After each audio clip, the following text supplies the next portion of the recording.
नमस्कार बैतरणी खबर आपणଙ୍କୁ स्वागत जनाउछि।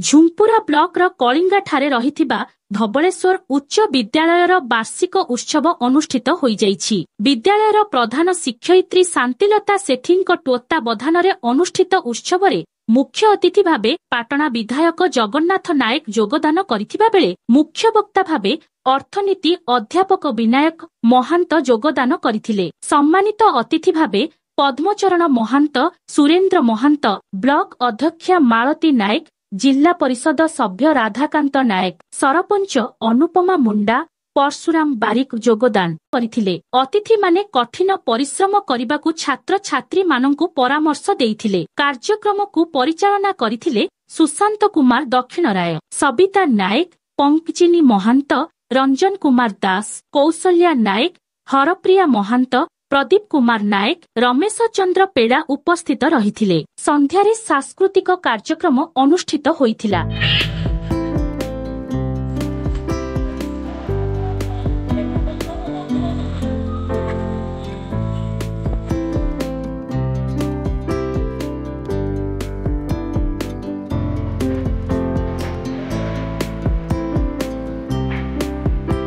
ब्यूरो रिपोर्ट बैतरणी खबर।